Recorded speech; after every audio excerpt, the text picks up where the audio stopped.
Welcome to the 1905 podcast. Joe and I have been going to Stamford Bridge for over 30 years. For the past 3 years, we've been exchanging voice notes on everything from the highs in Porto to the lows of Potter. Each week, this podcast will take you inside our unfiltered thoughts on all things Chelsea, sharing our view from Gate 13 of the Matthew Harding stand. Let's hit the notes. Okay, we're back for another episode. It's me, Joe, and my daughter Millie in the background, the one of my two children who isn't named after a Chelsea player. Although I guess Millie Bright could be the reason. How are you, Joe? I'm very well, mate. I'm fresh off the golf course. My face looks the colour of my shirt. I've realised a salmon pink colour tonight. Didn't quite realise that until we started. But no, I'm good, mate. I'm very well, thank you. Excellent. It'll be golden brown by tomorrow, I'm sure, the tan. So today we are going to talk about selling and loaning players effectively. One of the things that Joe and I used to like to do before we even started a podcast was kind of do an end of season, I guess you call it kind of a little planning session, which was often done over a beer, and talk about what we think the squad will look like for next season and what will happen to the players who leave. And often we'd sort of say, actually, Chelsea can raise a good bit of money here, and we'd like to sort of put a valuation against those players. We about a month ago, we picked our squad for next season, which, based on recent news, we might adjust a little bit as we go through this, but we'll kind of remind anyone who didn't hear that episode what our squad for next season we believe would be. And it does mean there's a hell of a lot of players that need to be sold or loaned, and we will go through that and look at the money that Chelsea could earn. Because it was reported, wasn't it, Joe, last week, that Chelsea are top of the PSR table in the Premier League, which I think surprised a lot of people when they saw it. But, as we always say, people massively underestimate the amount of money that Chelsea get from sales. Everyone talks about, the billions spent, but they don't equate actually just how much Chelsea does sell. And we'll talk about this as we go, I think people really underestimate the loan fees that Chelsea get as well, and how they actually start to add up, over time as well. So we'll talk through all of that. Joe, before we dive into the main topic for today, I'm going to cut to a voice note that you sent me 2 days ago. So when the transfer weird little window slammed shut for 6 days, which feels ridiculous, doesn't it? I was a little bit down on the fact that we hadn't got Mike Maignan over the line, and obviously Gittins didn't happen. And you can kind of, I think, sometimes as a fan get drawn into social media, which, as we know, can be so toxic, and it always just suddenly became very negative again. And you sent me a really good voice note the day after the transfer window closed, which I just thought was a really sensible take on the situation. And I'm going to play that in now. Over to Joe of about 48 hours ago. I'm not that down on the transfer window. I think if we could have signed anybody, I'm pleased we did sign a centre forward. The winger situation, I don't feel as urgent as some others.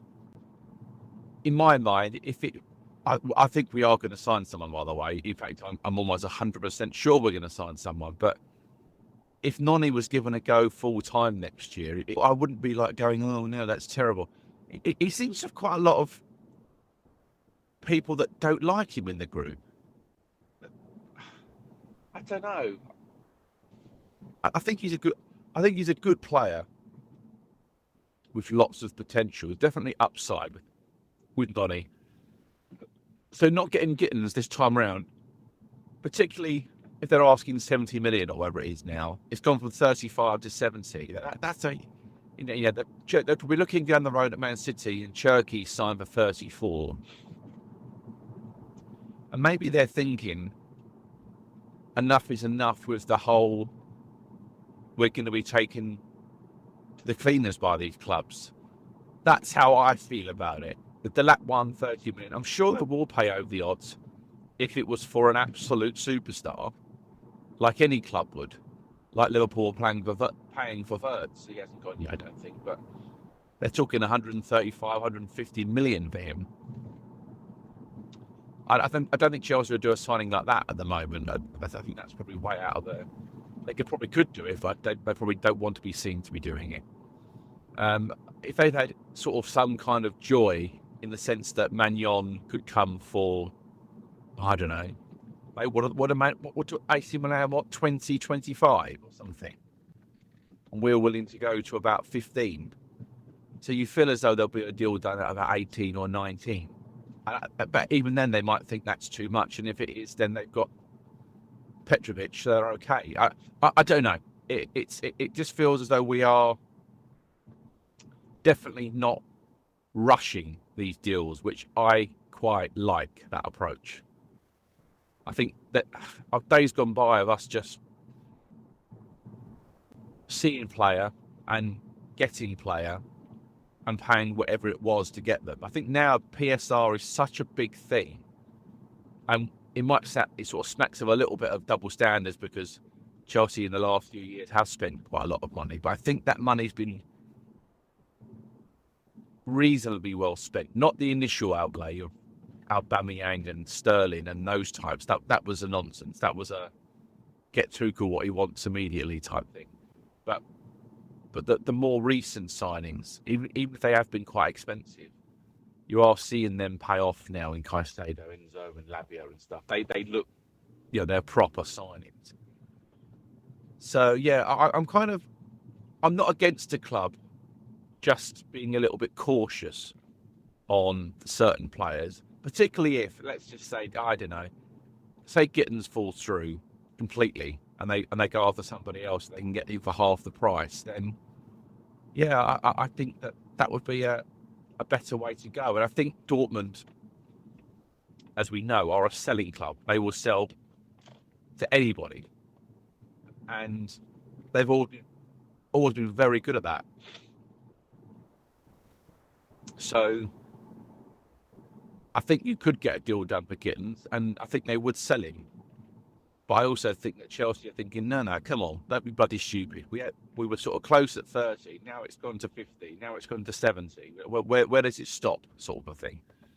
So, and he's not exactly fucking pulled up any trees. He's clearly a good player, but number-wise, they're very low to be asking that sort of money for a player like that in the German league. So, yeah, I'm kind of pleased. The goalkeeper feels a bit strange. He's a bit slightly odd because goalkeepers go on for years. Now, even if we had him for 5 years, £20 million over 5 years doesn't seem like a lot of money to me in the football world. But again, maybe they just think that's a valuation. That's what we think he's worth. The goalkeeper clearly wants to come. That's what's mad.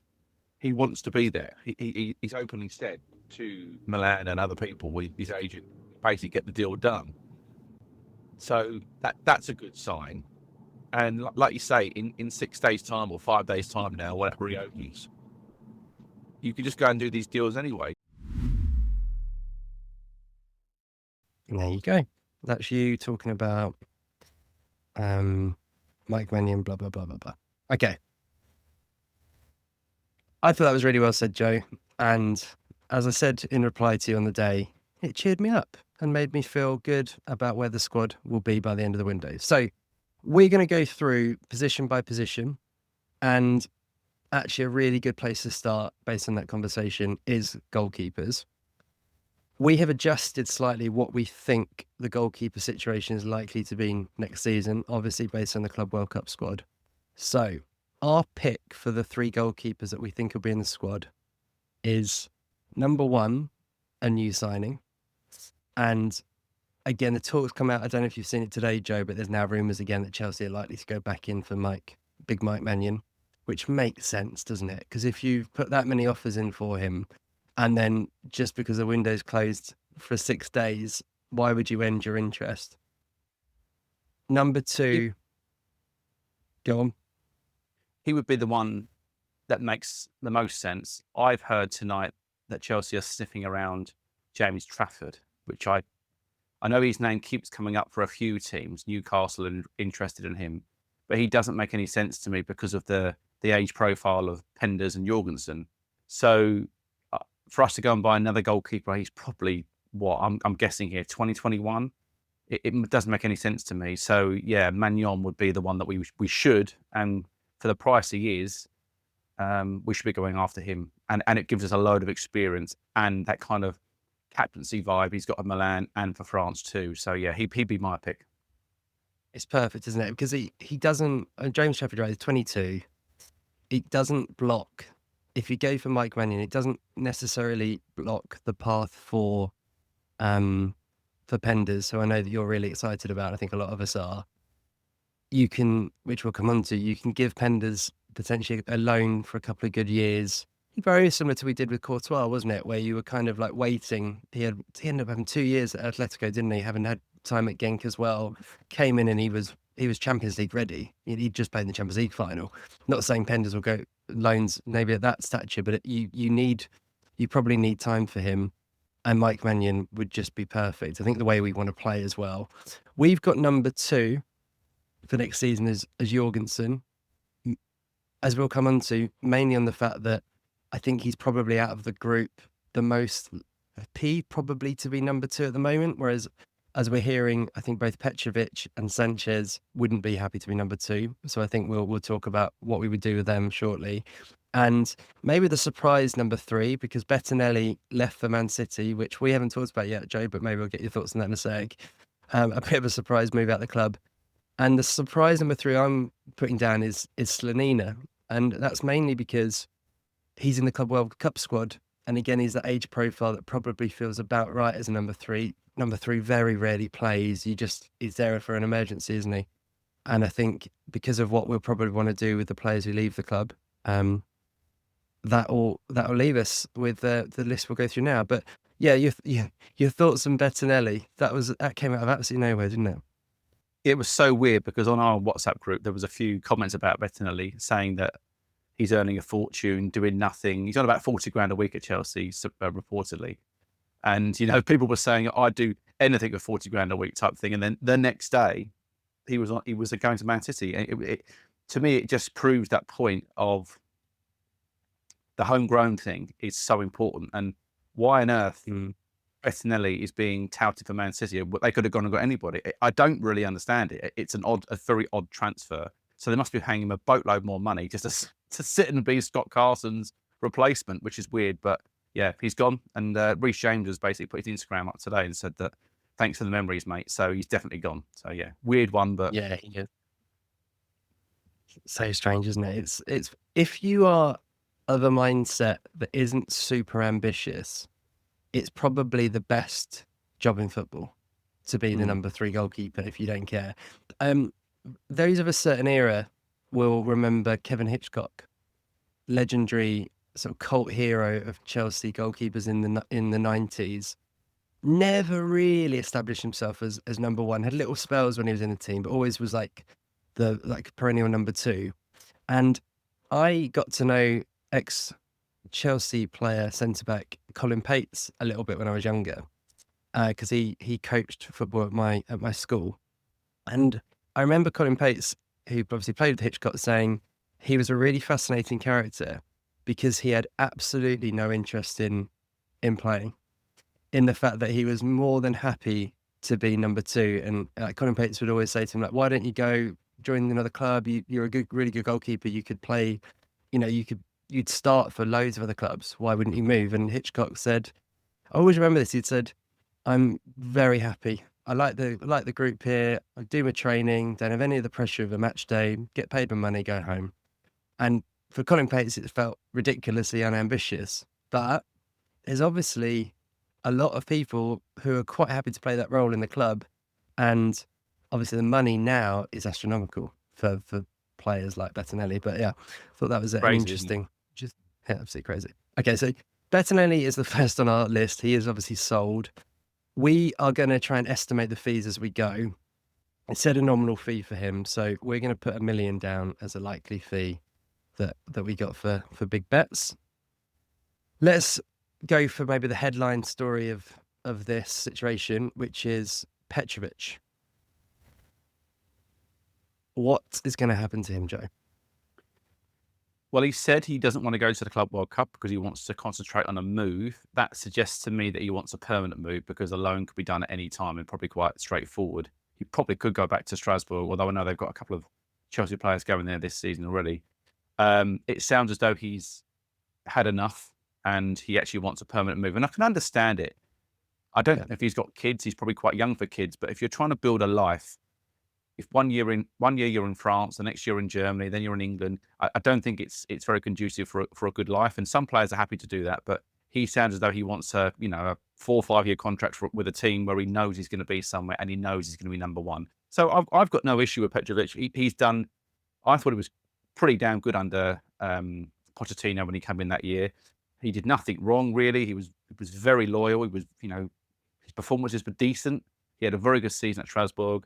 Last year, he improved massively according to the reports that were coming out from the club.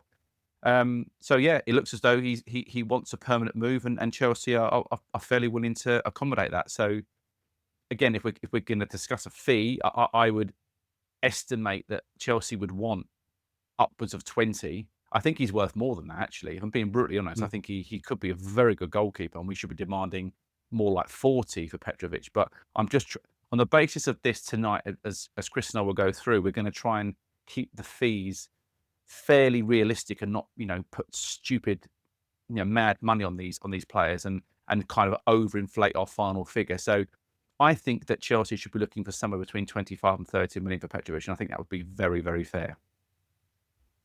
Yeah, he's almost the opposite of the Kevin Hitchcock situation, isn't he? Because he clearly does have ambition. Rightly so. Yes.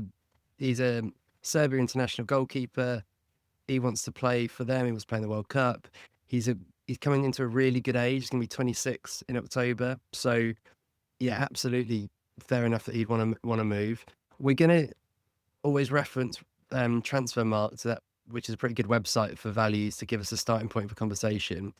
Transfermarkt have him down at £18 million value. I'm with you. That feels a little low to me.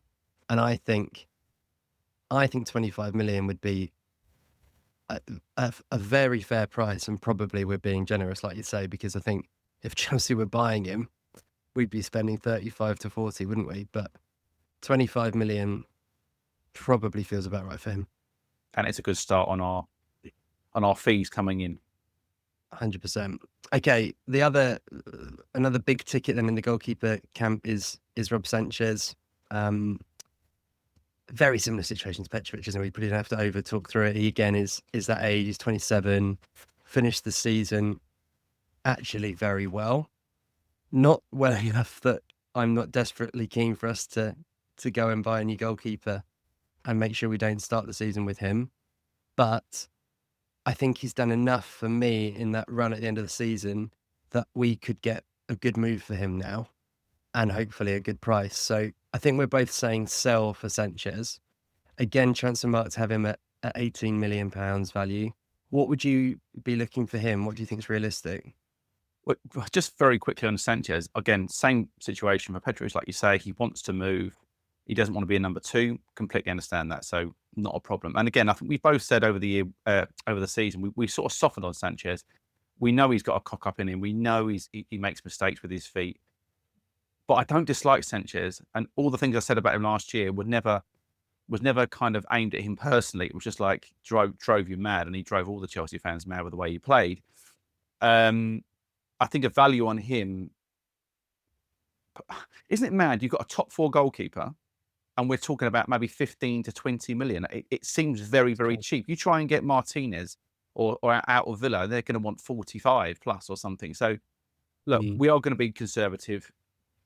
We paid 25, I believe, for Rob Sanchez. I think we should be looking for somewhere between 15 and 25 million. And on that basis, I think if we stick to 20, that would be, again, a very fair figure. For a top four goalkeeper who played an entire season in the Premier League, I think that's a decent fee for someone to pay. Yeah, I think that's really fair. And again, I came around a little bit on him in the fact that we've said this maybe before. In a different team, and certainly in a different era where he can just kick it long, he's absolutely fine. Like his shot stopping's pretty good. He's actually really good at coming for crosses. We saw that a lot generally. It's just playing the ball short, you have your heart in your mouth every time. I can't handle another season of that for him. But I think at the right club, I think he could do very well. So another one on the sell block who's been linked to a very interesting club is Kepa. This is an easy one because although he's valued transfer marked at £10 million, he has a clause, doesn't he, in his He contract, does. which Yep, I it looks believe so. is £5 million. Is that right? Sorry, mate. Oh no, I think his clause is £5 million, isn't it? Yeah. Yes, 5 million. And I thought he'd already signed for Arsenal. Have I got that wrong? He is very close to going to Arsenal. Okay. Apparently he's Yeah. agreed. Well, we also lose his wages, remember? Yeah, he's on. That's a real win actually. And again, one. with the talk of, going back in for Mike Mannion, and it sounds like we weren't even far off in terms of valuations. We're talking five or so million. I mean, Kepa, his wages and that 5 million that you get sorts out the difference, and then you put in one of the fees for Sanchez or Petrovic, you're basically there, aren't you? It really feels like a no-brainer from that front. So Kepa goes. Long live Kepa. How do you feel when you look back on the era of Kepa at Chelsea? What do you think? I always think short arms, but what do you think? Yeah. Disappointing. It has to be disappointing. We pay 70 million for him. Again, he doesn't set his transfer fee. It's not his fault. I actually think he's a decent keeper. Again, another one I feel as though he's not that bad. I think Sanchez and Jorgensen get a bit of a bad rap. They're not that bad. They're all right. They're good enough for the Premier League. He had a good season at Bournemouth. But, it has to be a failure when you can't nail down a first team position. If Edison had been bought for the same money, or Allison, and which they sort of similar money, I know, but if they were sold for 5 million and were on loan for the next sort of 3 years, we'd be saying the same thing. A massive mistake. So yeah, unfortunately, as nice as he is, and he was a good sort of fairly loyal club man. In that Champions League run, particularly, he was very, very good. Yeah, it's a disappointment. So never mind. Fair point. Goodbye, Kepa. And then the final one on the list, who you and I sort of had a little bit of maybe disagreement on today, but I think you let me win this one in the end, is Mike Penders. So my view on Penders, he obviously is going to Club World Cup. He's been given a squad number, but my view on him is that he is perfect for Strasbourg. In the fact that we've taken Petrovic out of there. You put him in there. It's a stable club from a Chelsea point of view. They're obviously looking after our loan boys really well. It's a good league, obviously. It's a good level.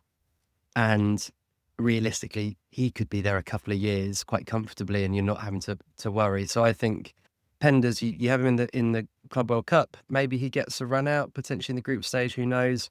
But I'd have him alone, and I'd be looking for Strasbourg as perfect for him. But I know that you are very keen to have a look at him. From what I hear, and I have a fairly close source, and I can't give him away, but he doesn't say anything but good things about him and what they expect of him in the future. And the Thibaut Courtois comparisons, I should say, are always there with him, and it's an easy sort of thing to throw at someone and say, "Oh, he's the same as him." They're not the same player, clearly, but they do have the same kind of characteristics. So, yeah, I have massively high hopes for him. And yeah, you're right. The loan to Strasbourg does seem ideal, or perfect in many ways. And again, fee-wise, it's hard because I know we kind of part own them. It's a bit weird, but I would still think Chelsea are going to demand a fee, and it's got to be probably in the region of 2.5 million. You can't be seen to be giving teams freebies. So I think it's got to be 2.5. Has to be. Okay, 2.5 goes in. Okay, fun quiz question for you. I know you love a quiz, Joe. But you're very good at them as well. Okay, so Penders will be 20 years old this summer. Okay. What age was Thibaut Courtois when he made his Chelsea debut? Oh, goodness me. I'd probably say he was older. I'd probably say he was about 22. Oh, you are good at the quiz. 22, exactly right. 22 and 3 months when he made his Chelsea debut. Because he had those couple of years at Atletico, and I just remember him being about 19, 20 when we got him. Yeah, he was really disappointing, wasn't he, Courtois? That was such a mess when we sold him. Sorry to go sidetrack, but that just drove me mad. That whole situation. I was away on holiday at the time when we sold him, and he didn't want to come back from Madrid where he was living. And when we signed Kepa, and I was like, okay, Chelsea must know what they're doing. They paid £70 million for Kepa. This must be an amazing goalkeeper. And how wrong I was. It was a disaster, wasn't it?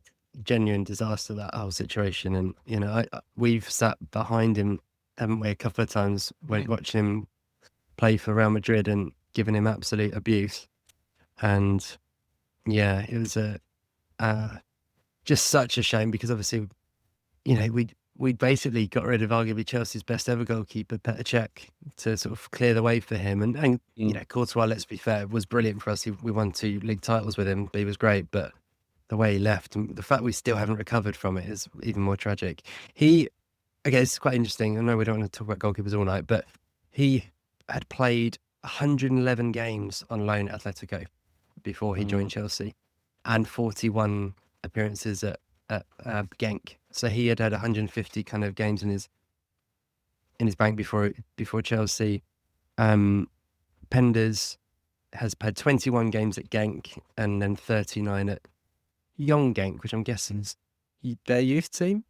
Or maybe a different team. Who knows? I think it might be a different team. There you go. So he's had about he's exactly 60 games. So he's about 100 short of where Courtois was, which would, again, if he was out for 2 years, it would line up perfectly in terms of age and appearances. Okay, we're going to move on to centre backs. Joe's favourite position. Right, so we have got in our picks for this season 5 centre backs.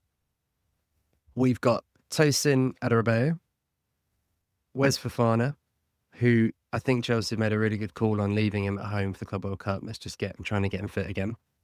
Levi Colwill, England international now, Trevor Chalobah. Please, Chelsea, don't sell him. And we think there'll be a new signing, which would be the number 5 on that list. We've talked about that on the podcast before, so we don't need to go into a huge amount of detail, but it's gone a little bit quieter on the links there, hasn't it? But obviously we went for Howson. We've been strongly linked to Mark Gay and others. So we think that there'll be a 5th in the bank, which means that you have 4 not in the squad to talk through. Now, let's pick out the first one, which I think is maybe a difficult one here, which is Sarr, who has just joined from Strasbourg, and as we know, is in the World Club Cup squad. So he is potentially the most difficult to predict here, because if Mamadou Sarr plays very well in the tournament, he's going to be in the squad, isn't he, for next season? And maybe you don't need to then go and buy a new centre back. Do you know much about him at all, Joe? I don't. No, I've got to be brutally honest. I don't know a thing about him. There's no point in sitting here lying. I'm going to see firsthand like everybody else is, and you are. Well, he might not even play. That's the thing. He might just go as cover and go for the experience. If he doesn't play, you can guarantee they're going to loan him. There's no point in. I think Chelsea's pre-season is going to be very, very short. Is that right? I think that they're basically going to this tournament, and then they're going to come home, maybe play a few sort of domestic games, but locally or whatever, and then get on with the season. So, and the players are going to need a holiday and a proper break.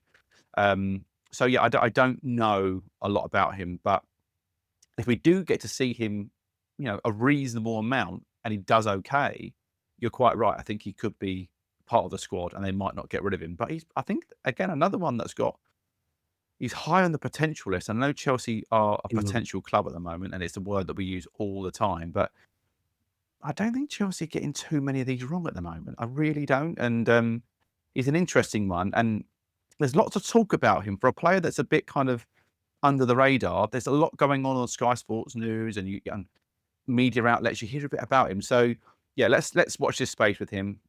Likely loan, I would suggest. It's still a likely loan, but one that could potentially be a surprise. Yeah.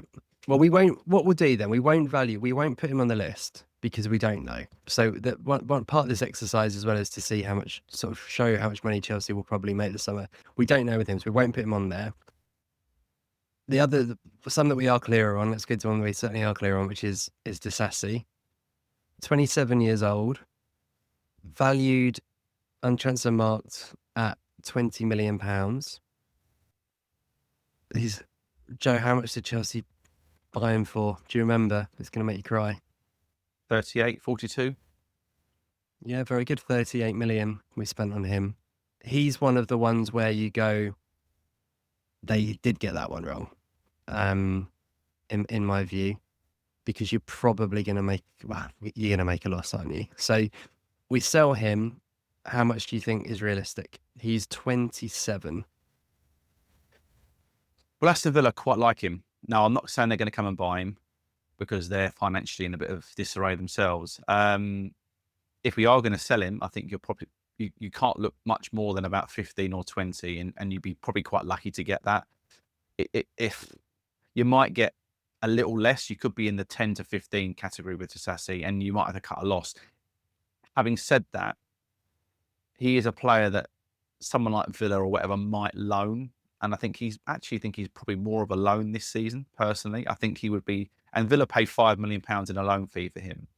So again, teams abroad don't mind going down this route. They can probably use their own finances, and for a loan per year, £5 million is not too bad. Instead of paying like 35 or 45 up front for a player, they can go and get a year out of somebody and then move on to somebody else the year after. So I actually think he's a likely loan, and it'll be £5 million again.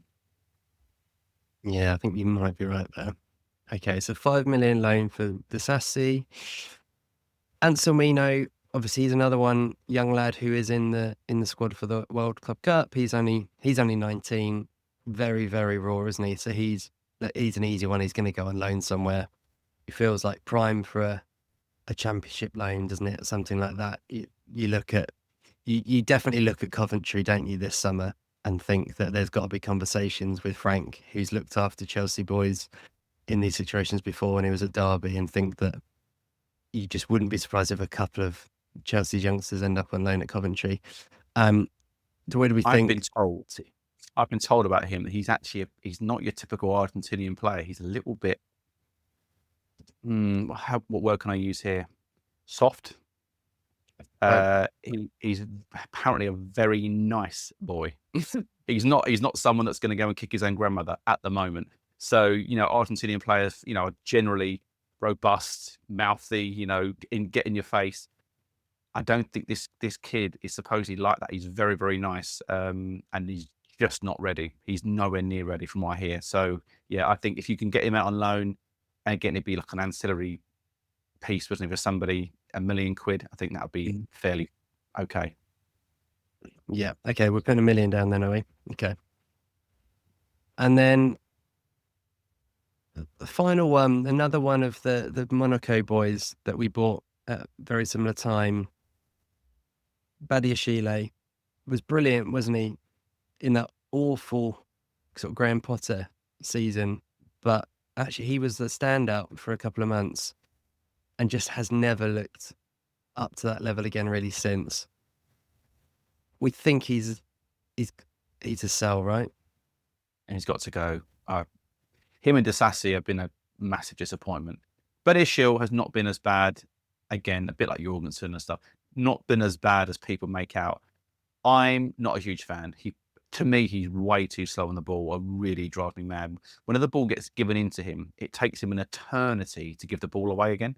And he slows all the play down. I said in the final against Betis, when we had those chances of attacks on the counter-attack, and he just did not put the ball through. He's very system-based, which you might say Maresca would like, but he's very, very to the T, and he can't seem to break out of his own shell and do something for himself. So, yeah, he's way too slow in possession. He's a bit lumbering. He does okay. I think he would do very well at a lower end Premier League team, very, very well, and he would be a decent player. And he could have a good career still. There is still time, but I think he has to be sold. And I think they won't loan everybody. And I think Badiashile, we pay around 32, 35 for him from memory. I would want at least 20 million for Badiashile. I think that would be more than fair.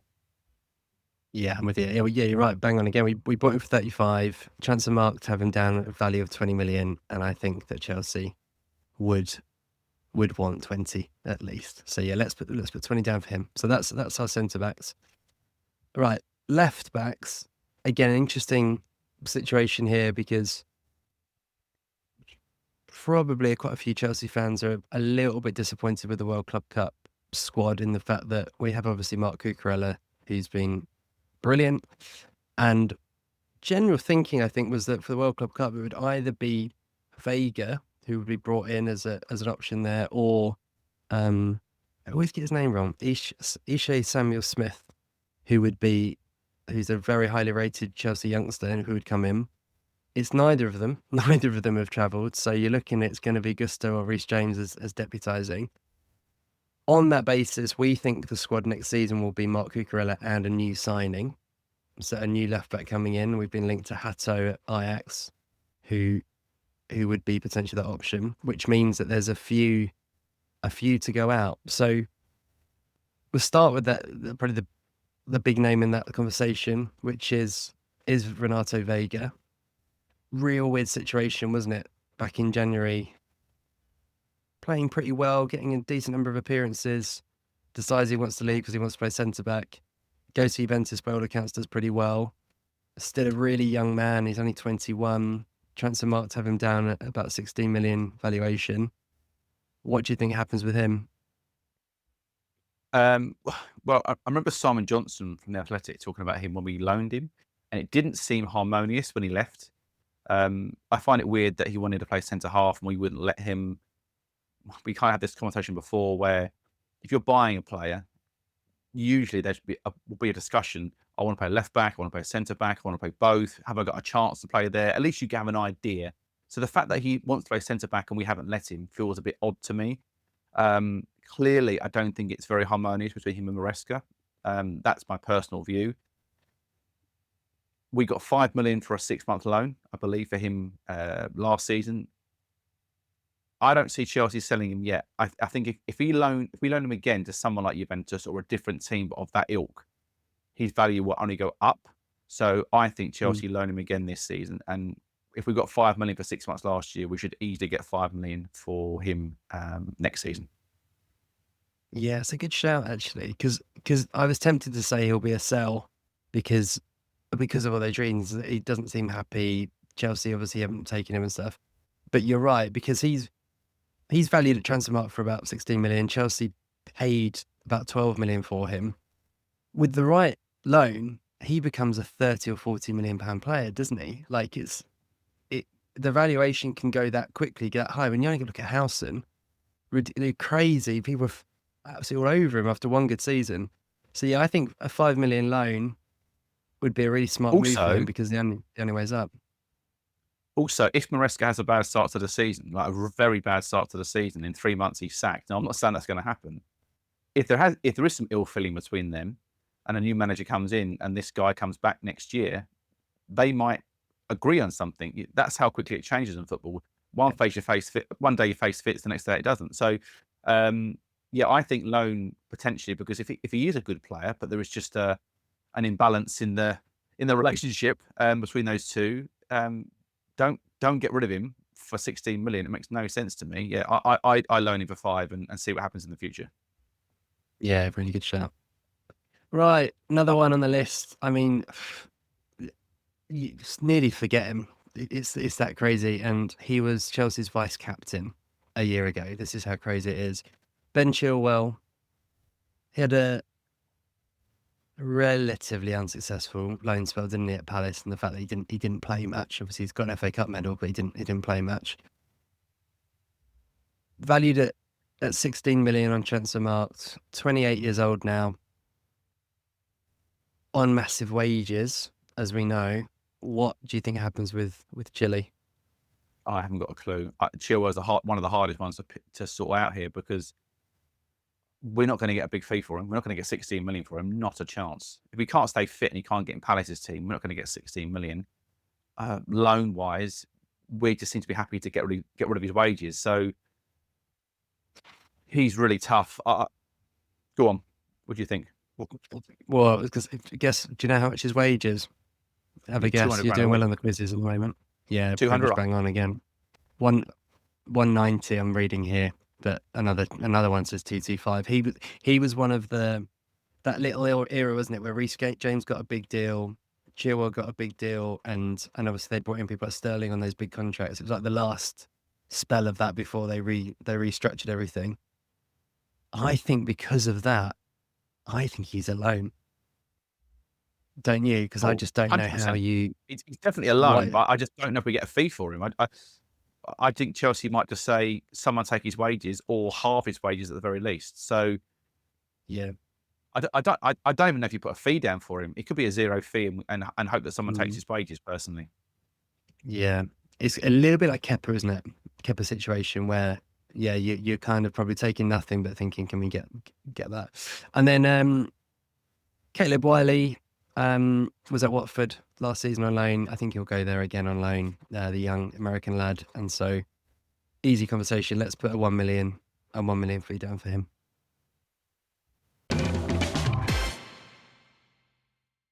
Right backs. We've got two on the list. Two obvious people on the list. We have Reece James and Malo Gusto. I know that you maybe will talk a little bit about Gusto, but we think that's likely to be the two right backs, which means that we have, and you could argue he's down as centre back. So, but I've got Acheampong down as a right back in this ranking. Talking of Super Frank at Coventry, he would definitely be an option there on a loan. I think the reason that we've got him not in our squad for next season is purely we both rate him incredibly highly, don't we? And we think he needs football. I guess the question with him is, would you be wanting a Premier League loan rather than a Championship? Where would you be wanting to put someone like Acheampong? Yeah, my theory on Acheampong is a bit different to some others. I believe that Acheampong pushes Gusto out, genuinely. I think Gusto is struggling to play Maresca's system. We paid very little for him in today's money. I think it was about 15 or 12 million for Gusto, rings a bell or something like that. I would think that if Acheampong plays in the Club World Cup and he does okay, he's so versatile. He can play centre back, he can play right back, he can play in midfield. He does a very good job on all three. Now, I'm of the opinion that you should have a position and that be your position, because otherwise you get a bit moved around and you're not really one thing or the other. But I believe that Acheampong is such a good football player, and Maresca loves him. He talks about him all the time. I know what you're going to say. You're going to say Gusto is also spoken about in glowing terms by Maresca, which he is. But I think as time goes on, and maybe over the summer, they suddenly realise that Acheampong could leapfrog him, essentially. Having said that, for the purposes of this, we're keeping Gusto. So in which case, Acheampong has got to be a 2.5 million loan. However, just in the back of people's minds, I'm throwing it out there that Acheampong supersedes Gusto and actually becomes Reece James's number 2 or deputy. Which I'd be all for, to be fair, if that was how it played out. I really liked Gusto in the Pochettino season because I think he's a rampaging right back. You let him do that, he can be really effective. But you're right. I think for that system, I don't think he fits it. Whereas you saw Acheampong do it last season. I know it was Conference League most of the time, but he looked so natural, didn't he, when he went into midfield and stepped in wherever he plays. He kind of feels perfect for that role because whether you invert him as a centre back or you invert him into midfield, he's comfortable. So there may be one to watch there because if they are looking to raise funds, you kind of think it's like Gusto, who transfer markets have got down at about 32 million value. You'd probably get good money for him if you wanted to sell him, wouldn't you? You're probably looking at 30 to 40 million. So if Chelsea did think that there was someone they wanted to raise funds for, it would be him. Easy money. The other one on our... Yeah. The other one on the list is last year's Acheampong, in a way. Sort of a forgotten man, Alfie Gilchrist. Obviously was a loan at Sheffield United. by all accounts was doing really well, and then came out of the team weirdly for the last sort of 3 or 4 months. He's valued on transfer markets at 7 million. What do you think happens with him? I think this is a pretty straightforward one. I think he's a loan, £1 million, probably £500,000 to £1 million, and it's an easy one, a quick one. I think he's a really honest player. I think he's got some really good attributes. I think he's a Chelsea fan. For all those reasons, I would love him to be part of the squad and be in this team. But he's nowhere near better than Acheampong. Nowhere near it, in my opinion. He's a class above. So I think Alfred Gilchrist is going to get moved on. But probably just a loan this year, and then with a view that he has a good loan, and then a bit like Vega, we can maybe get some more money for him a bit further down the line. So I think a nominal fee of £1 million, and we move on. Yeah, that sounds good. Makes sense. Okay, centre midfielders.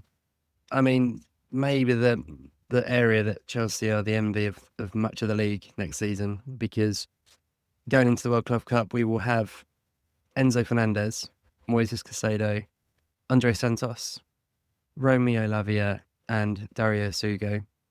5 midfielders there, ranging from Fernandez, who's 25, to Dario Sugo is 21. They're all in that bracket, so all so young still. But it does mean that there's a few to probably move on. And the first on that list is friend of the show, friend of Joe Kevin, Penders and Dewsbury-Hall. What's going to happen with Keenan? We quite like him, don't we?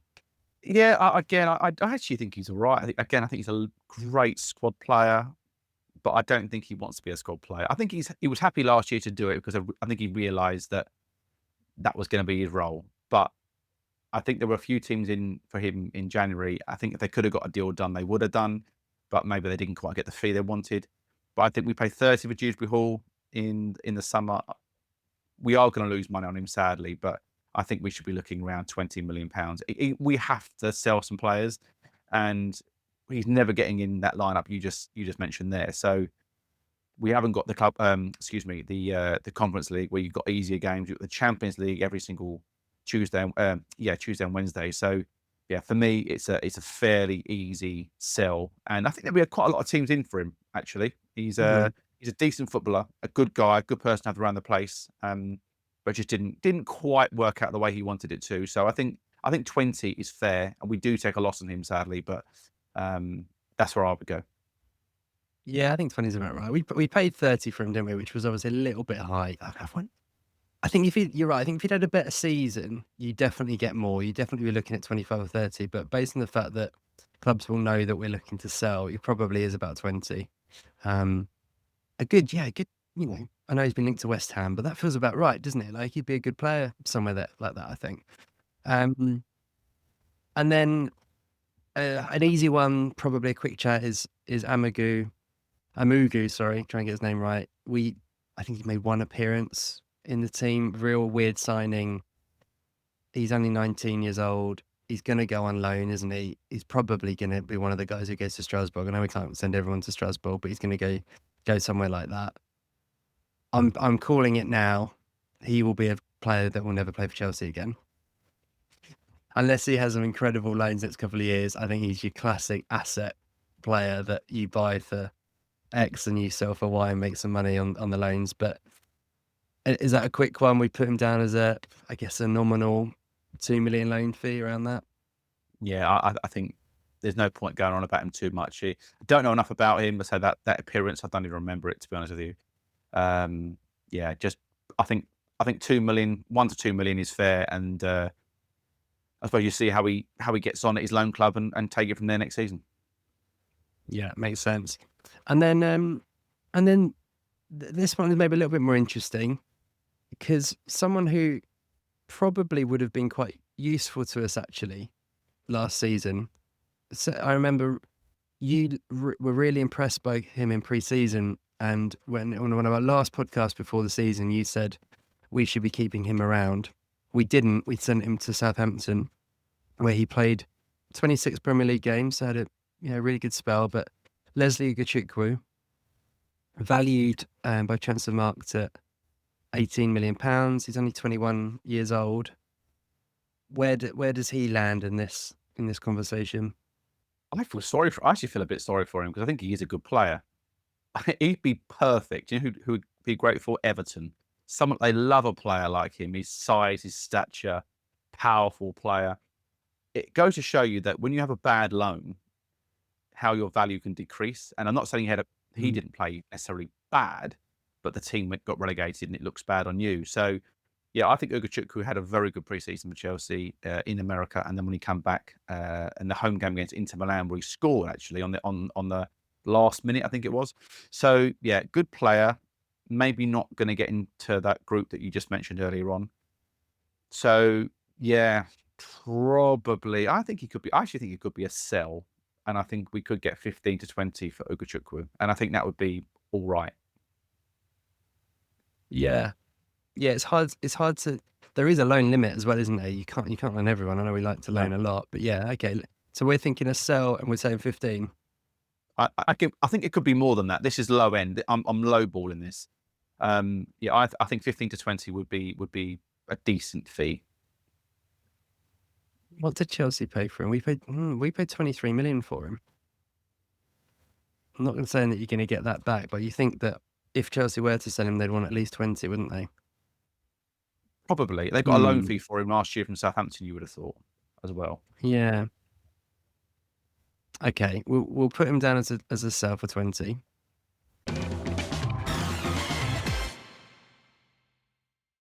Right, it's moving to attackers. So we've put this group together. It's your attacking midfielders and wingers. We've got a group that we believe that we will go into the next season with. We've got 7 in there. So we've got Cole Palmer, Esteval Willian, who will join obviously after the Club World Cup. It's a bit of a shame he's not going to be playing for us. He's going to be playing against us. Pedro Neto, Tyreek George, Noni Madueke, who divides lots of people, and almost certainly a new signing in the most likely being Gittins, who's been strongly linked. Now, it might be that there's another one added to that list because Chelsea are also being linked to other attacking midfielders, but we think at least that group, it's actually of 6 in there that we go into next season with. It means that there's a few to go out.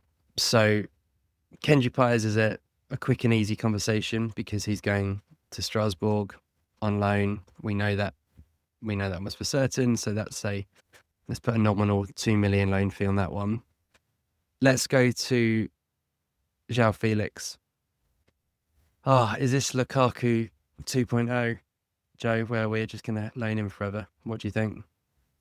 Yeah, we're going to be stuck with him, unfortunately. Unless someone like that, say Benfica, were linked with him last week and you're thinking, okay, maybe he'll go there, but no one's going to pay 40 million, are they, and take his wages on. So he had a really bad loan at Milan. Apparently, his first game he scored on debut and it was all great. And then literally every game afterwards, they couldn't wait to get rid of him. The fans didn't like him. I don't think the club liked him in the end. Sadly, he's one of those players that I think is going to be incredible somewhere like Saudi Arabia. He'll go there and be like, he's a name, isn't he? He's been bought for 120 million in the past. He spells at Barcelona, Chelsea, AC Milan. He's got the name value, but sadly, I think when you have this many loans, not everybody can be wrong. Do you know what I mean? Like these are big teams that are looking at him: Atletico, Barca, Chelsea, Milan, etc. And after a while, you just get pigeonholed as to. He's obviously a great footballer. To watch him in a park, you'd be mesmerised by him. But sadly, he just doesn't have it between the ears. And I've seen that in the Conference League. He just kind of forgets what to do sometimes. He plays a fantastic pass through, makes an assist. You go, oh, that was brilliant. And then for the next sort of 25 minutes, he doesn't touch the ball. And some will say that's like being a maverick, but it's not, because he doesn't do anything else. And he goes weeks and weeks and weeks without doing anything. So sadly, we are going to get lumbered with him. We got 5 million from Milan, I believe, again, last summer for him. So, or in the winter. Did he get in the winter? He did, didn't he? It was the January window, wasn't it? Yeah. So I think we put him down as a loan and 5 million and hope for the best. Yeah, I think you're right. You're right. He's been strongly into Benfica. Chelsea apparently want about 20 million for him. which is insane because we spent 40 odd on him last year. Just a really weird deal, isn't it? But I think he gets a good loan and then his value goes up again, and then you're praying for Saudi money to come and take him off your hands, aren't you? Basically. You are. Next on the list, Carney Chukwuemeka, 21, only 21 still, valued at about 14 million on Transfermarkt. Oh, it's such a shame, isn't he, Carney? Because we all really like him, but he needs to play football. That's certain. He obviously had a decent little loan at Dortmund. Only played 13 games, so played but wasn't a regular starter. I think the question with him is, he's going to leave, but do you think you get enough money for him that Chelsea would want? Because the rumours a year ago was Chelsea wanted 40 million for him, having bought him for 20, or do you put him out on loan again and hope that his profile continues to rise? It's quite a difficult one, I think. It is. I think you wonder. I know there'll be separate deals, and we did this with Kellyman and Matson and stuff last year, but you wonder if there'll be a deal with Gittins somewhere along the line. I'm not saying that we're going to get him, but do you know what I mean? I think there'll be, if Dortmund want him, maybe they'll sort of come to an agreement where we pay slightly less for Gittins, but we give Chuk, let's just call him Chuk because I can't say his name, at a slightly lower fee. So we might they might pay 15 to 20 for Chuk, and we might buy Gittins for 45. Do you know what I mean? I think that might be what happens. So he'd be make weight. We're definitely not going to play him. I think he's done for at Chelsea under Maresca. It doesn't seem like it's going to change anytime soon. And he looked despondent when he played for us last season. So, yeah, that's how I feel about him. Yeah, I think for him, he needs a move. He needs a proper move to go and actually feel like he can. Because he's such a good player, he probably does need a permanent move. So let's put him down as 20 and just assume that Chelsea would accept getting the money back for him, and call it quits. And then a very quick and easy one. He's on the list because he's not in the squad, but Mikhailo Mudryk. Who knows what's going to happen? We're putting 0 down value on the basis that we just don't know what's going to happen there. But yeah, just a crazy situation all round. I think the crazy in the fact that we've just not heard anything, isn't it? Like, what's the lack of information is the strange thing. From what I'm led to believe, they just can't because they don't know, and it will just be speculation. Until there's something concrete and this B sample comes back, or if it has come back, they don't want. Maybe they're going to send it away again if it's come back positive. Who knows? But I think, yeah, I say we can't do anything with Mudryk at the moment. So I think he just gets. He's non-applicable on the fee front. Yeah. And then the man who went on loan to our big rivals to help them win the league, he came back with nothing. Raheem Sterling. What is going to happen to him? Do we have any friends in Saudi still? The guys who bought Koulibaly, for example, are we still friends? Have we got them on the mobile phone that we can call and say we've got this fantastic England player that you can take over for us? He's valued at 14 million on Transfermarkt. He's 30 and he's on ridiculously high wages, isn't he? So what is going to happen with him? I've got a few Arsenal friends that watched him play last year, and they couldn't believe how poor he was. They were shocked. They said, "Oh, he'll come in and not as good as Saka, obviously, but he'll come in and do a job. He'll fill in the gaps where we need him to." And they were like, "Don't bring him on. Don't bring him on. He's useless." So he had a terrible loan, didn't he? It was really poor. 1 goal, maybe, I want to say, something like that. So again, he's Ben Chilwell, Mark II there. I think we have to just pray. I don't think he wants to go to Saudi. I think all the reports are he doesn't want to go there yet. Maybe he doesn't want to go there at all. And I think Sterling's fairly proud in that sense. I think once he says something, he tends to stick to his word. So he'll want to play in the Premier League. There's no doubt about it. But who for? Because the top 6 aren't buying him. Could you see someone like Spurs taking him? New manager? I don't know. I just think that he wouldn't. I don't think he would care to go to them either. He went to Arsenal, so I think he would want it to be a fairly attacking led team, if that makes sense. And maybe Thomas Frank's not the best fit for him, but tough one. I think we want his wages gone, don't we? It's the wages that kill you. The fees don't really hurt you in this stuff because you can bring a player in and you can sell them on in a year or two's time. You might make a slight loss, but the depreciation on that fee has gone down a bit. So you kind of move the money around, but it's the once you get these players on these massive contracts, they're really hard to shift. And if I don't know, if you've got it in front of you there, is he on 300 a week?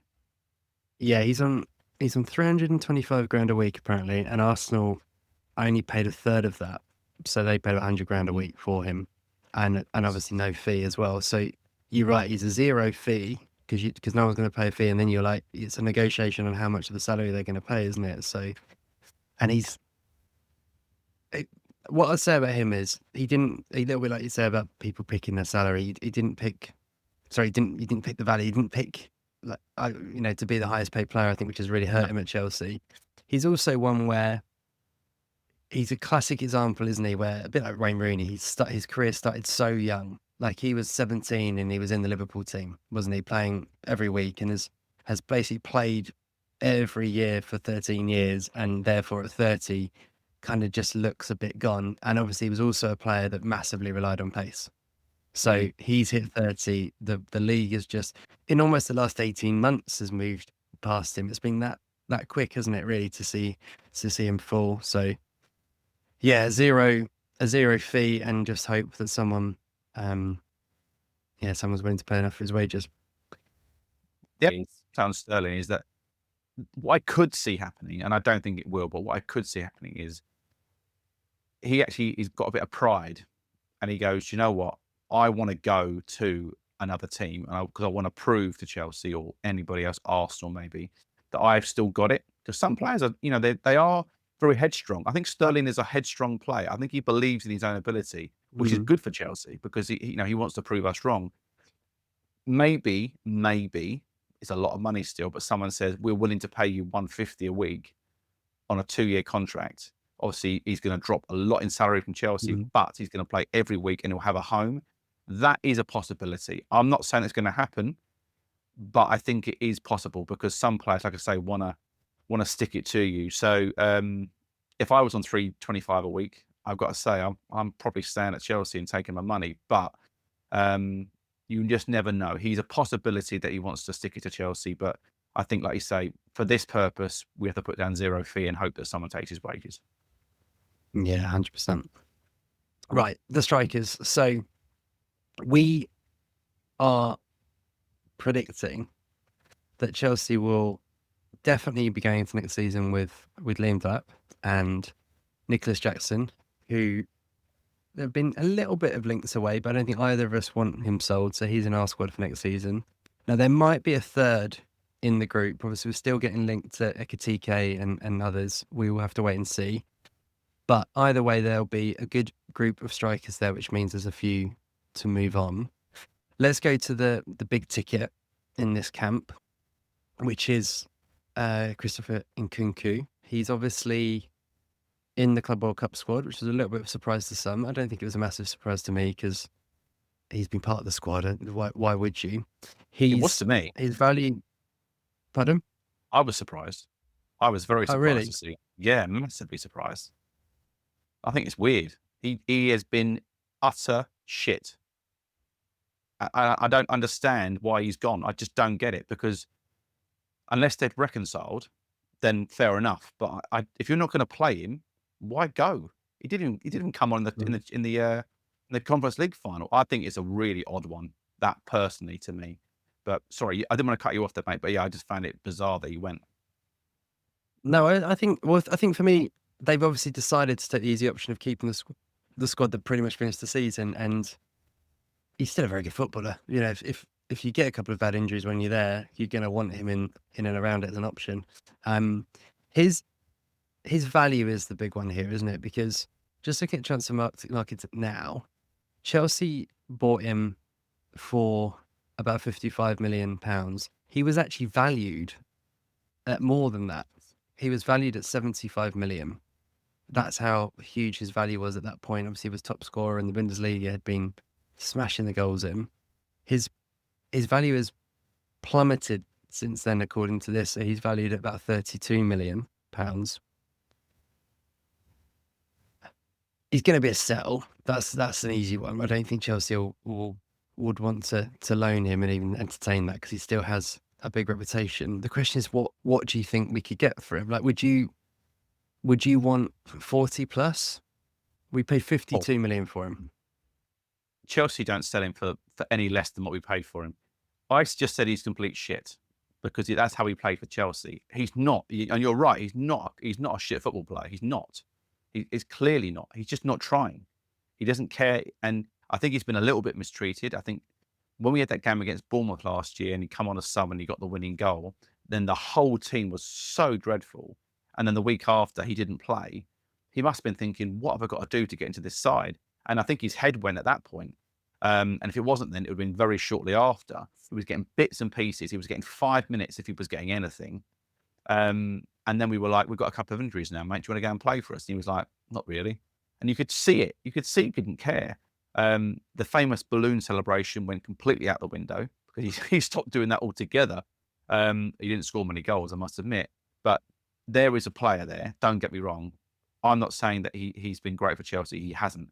But I believe Chelsea would want every penny of that £55 million back. Every single penny. Right. I'm gonna say let's say 50 million. Let's say around about 50 million.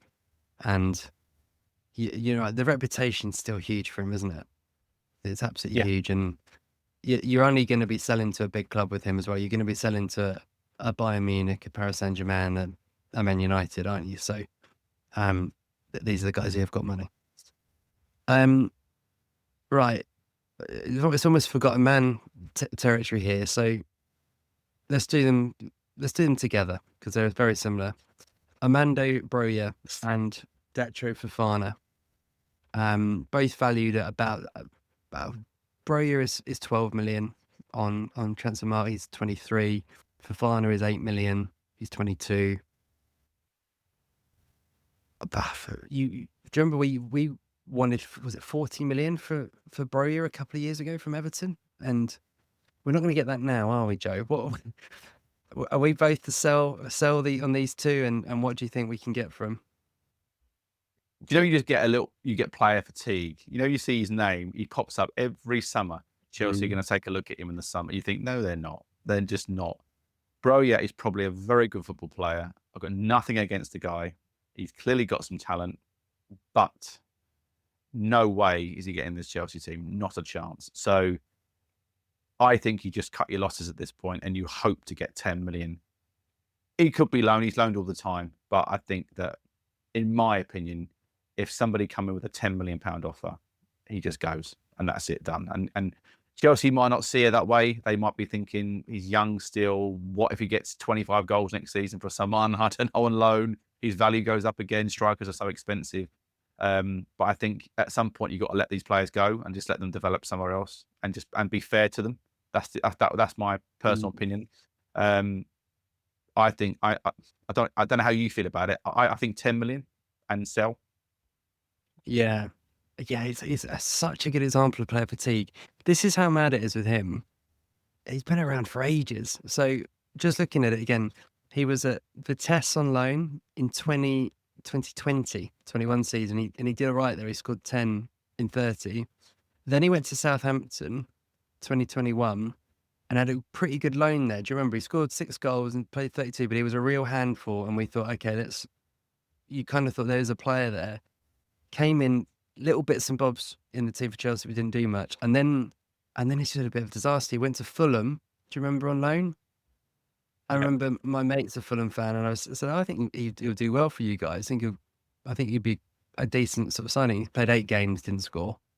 And then at Everton last year, 10 games, didn't score. So, they've got to get him off the books. And if you get 10 million, you're more than happy. Fofana,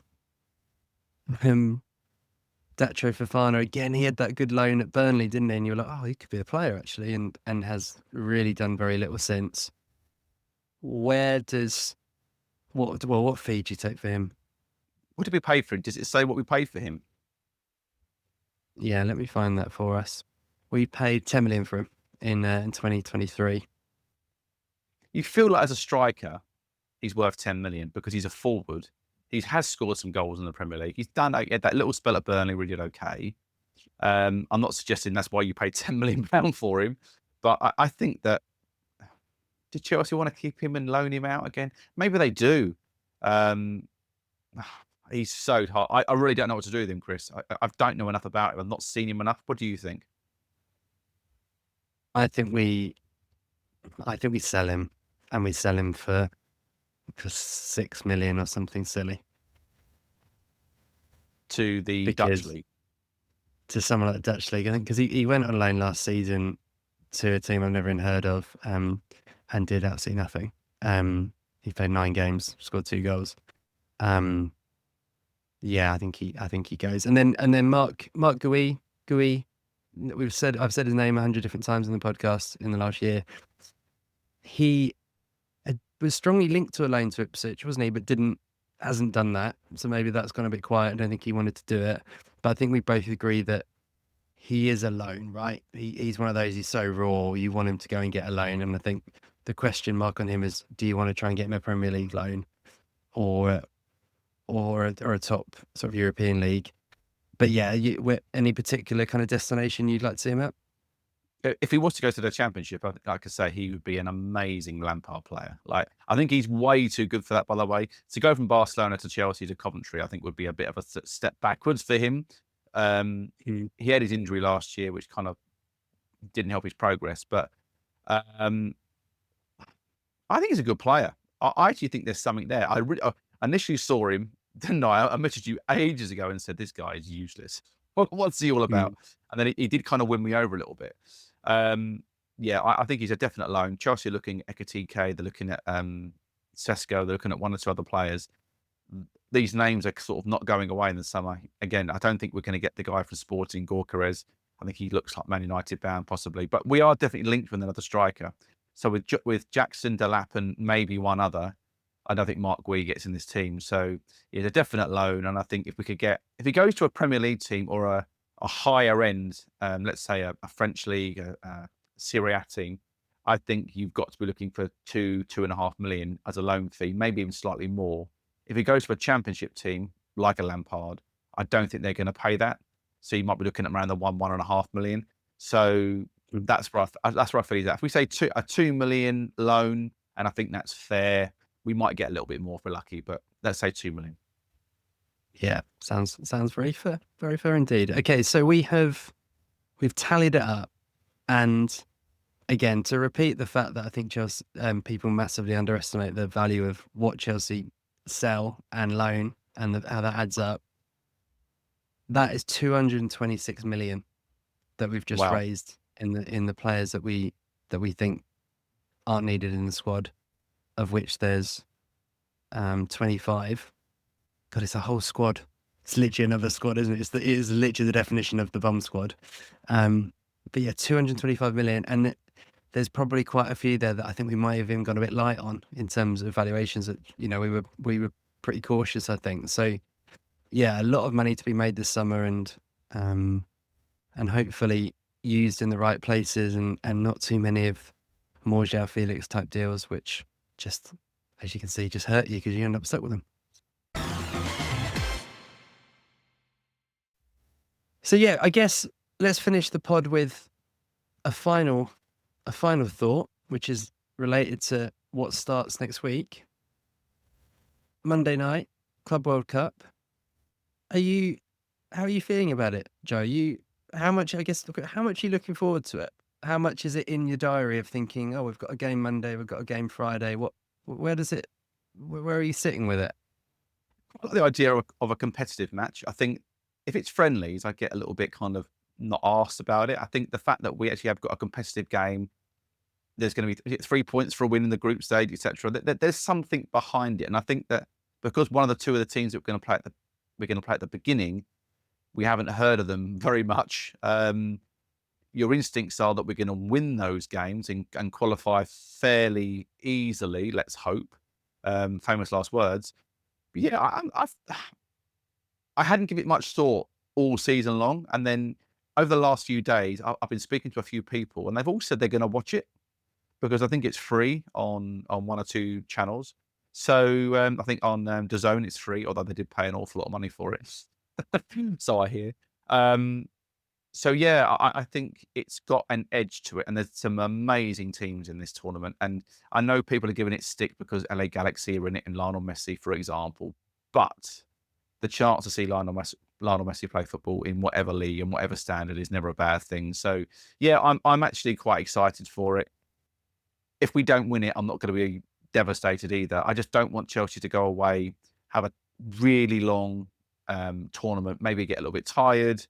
They come back knackered and they start the season slowly. My fear is we're going to have like a bad dip somewhere in the season, a bit like we did this year. Hopefully not as bad for as long, but player fatigue is a thing nowadays. They do play at a higher intensity, a higher level, and the players are going to need a break. And I know they earn lots of money, and I know people think that they should just be, rolled out and they should put out 5-star performances every single week. But the facts are that if you're playing against another team who are fresh as a daisy, and you've been playing all summer long, and obviously the international break, international window as well is going on, these boys do need a break. So yeah, I'm excited for the tournament. I just don't want Chelsea to be overplayed, and I think players like Cole Palmer should definitely be rested. Play him, of course, and he'll want to put himself in the shop window for these bigger sides, or say bigger sides, but these high profile teams, your Real Madrid, your Barcelonas. But I still think we can use them carefully. And if you've got Nkunku, you're going to take him, play him, give him some game time. If he plays like shit, then you know what you've got. So don't overplay them, and everybody come back healthy, and I'll be really pleased. And hopefully we can get a few quid from the tournament. Yeah. Yeah, I mean, there's so much money to be made, isn't there? I think I'm really looking forward to it, and I think it will. I think my gut feeling is I think it will just grow. I think the group stage, most teams you expect to win them should get through the groups, but then when it gets to the knockout stage and you suddenly are playing against your Real Madrids and those other big teams, I think it's going to get actually quite exciting. So yeah, I think it's a bonus football, isn't it? And I know we have a lot of American listeners, and I think having proper competitive games in the US and seeing Chelsea in it is really exciting. So yeah, can't wait, and very surprised we haven't got a new shirt sponsor in time for it, because I thought that was a prime opportunity, but maybe we'll never get one again because it feels that way, doesn't it? But we'll be back. I guess. So. No, that's what I think. The rumor was that was just to the end of the season, but maybe they'll roll it on for a bit longer. But would kind of make sense, wouldn't it? But yes, we will be back next week to reflect on, I guess, on the first game and look forward to what's been happening. And yeah, let us know what you think of what we've discussed today, and I guess our list of players who we think will go and the valuations. We'd love to know your thoughts. You can get in contact via Instagram, 1905 podcast, and you can email us at hello@1905podcast.com. But Joe, thank you. That was fun. And we'll review at the end of the window and see how well we did. Yes, thanks, mate. Thanks for your company, as always. Brilliant. And thank you to our new listeners. We got a load of new listeners last week. I noticed that. Thank you to our existing ones. Again, any questions, like Chris said, if you don't agree with something, let us know. It's all done in the right spirit, as you should know that. And yeah, it's been brilliant again, and I will speak to you soon.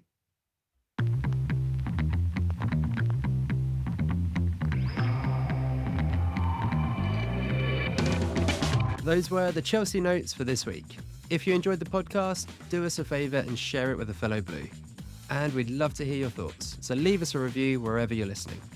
Wherever you may be, stay carefree, and remember, every little thing's gonna be alright.